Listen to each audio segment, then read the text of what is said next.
Jeff Hardy's release might have seemed out of the blue, but if you're a regular here on the Tom Colohue channels, you'll know that this was anything but. Hardy has been in the midst of a long and arduous battle with the WWE for years, since even before his brother Matt Hardy left. This wasn't so much a battle to get out, but more a battle to be used. He wanted to make the most of his WWE career, but they didn't want to make the most of him. A battle to face off with big names and be involved in big stories. Unfortunately for Jeff, the WWE simply did not trust him without Matt being there as well. Let's talk about what actually happened here.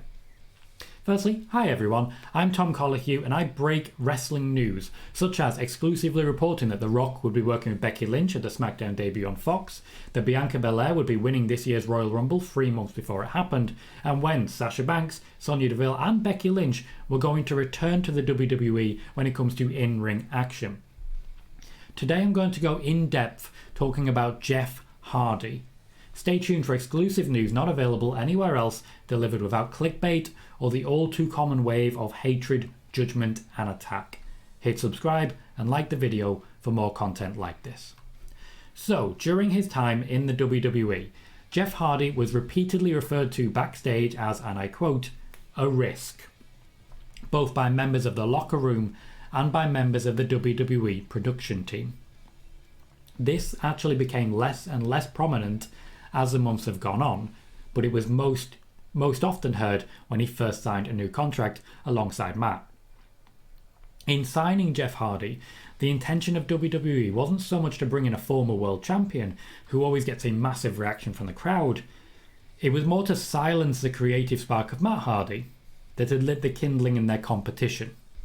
They wanted both of them and they wanted no one else to have them. Jeff Hardy, however, had plans and intentions. The return of his No More Words theme was paramount and was part of long, protracted negotiations in order to make it happen. He also wanted the introduction of several of his characters, most notably Willow, and the WWE did promise both of these things and find a sneaky way out of the second one. Chances against top names such as, at the time, The Fiend and of course Roman Reigns were also something he wanted. And not much of it happened in that regard because, to put it simply, the WWE never had faith in Jeff Hardy. Be aware that I'm going to be very careful with a lot of what I say here, just so everyone's fully aware. Instead, Hardy was forced to use recycled material about throwing piss on people. He was trapped for months in a feud with Sheamus that ended with a tease of one of those characters before it was all brushed under the carpet and completely forgotten about. He competed for the Intercontinental Championship, sure. He competed with the best. But he wasn't in that scene for long, and beyond that, he wasn't really used at all. In fact, beyond those two feuds, Jeff Hardy didn't do much of anything after his brother left the company. Plans for Hardy's future, even up to a week ago, did not include Roman Reigns. In fact, they didn't include championship matches at all. The reason that Jeff Hardy was kept in the company never seemed to be with any intention to use him. Instead, I was told repeatedly that they were just keeping him from going elsewhere. Just keeping the competition from getting a notable name brand talent. The WWE held on to him, seemingly to hold him down. Why? What was the point? Why have him and not use him? Why was Jeff Hardy on main event for months before suddenly he had new music and a potential winning streak against Karrion Kross, someone that apparently the WWE had big faith in before completely pushing him out the door? Well, you see, the WWE simply didn't trust Jeff Hardy.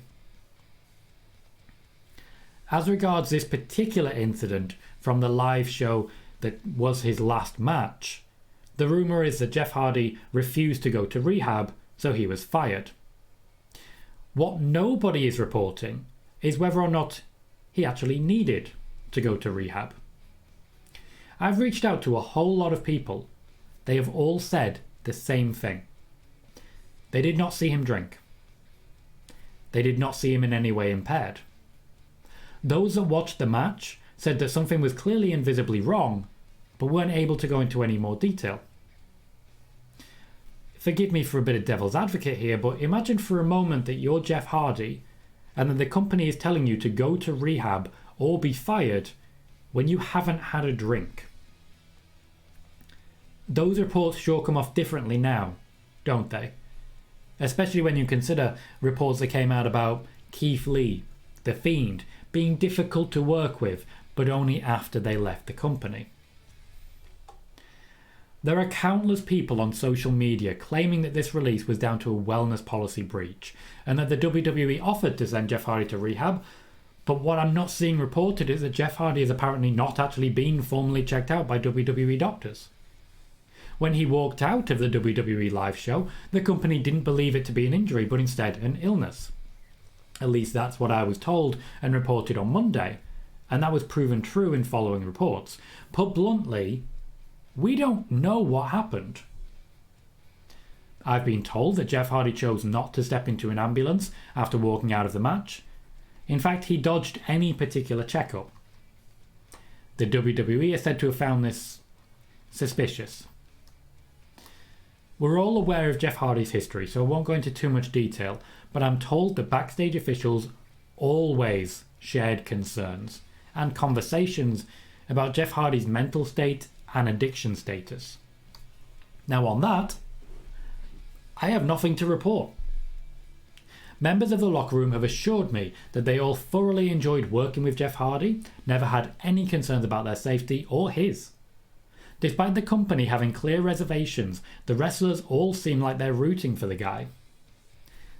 The only detractor to all of this is that if you actually look at it closely, that seems to fly in the face of the many tweets that went out from people hoping that Jeff Hardy was okay.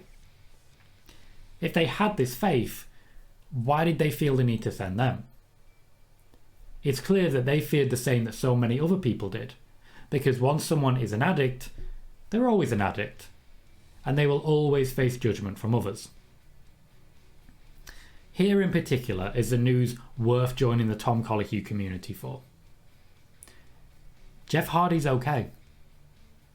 It's not even exclusive. The people closest to him have already said so, but instead of turning this into clicks and revenue, like so many other sites have done, I'm just going to actually say the facts. Jeff Hardy's okay. He's at home with people who love him, and he's okay. At the end of the day, that should be all we care about. And I'm going to leave it there because that is all I care about. I've been Tom Colohue. You've been fantastic. And tune into the next YouTube video, won't you?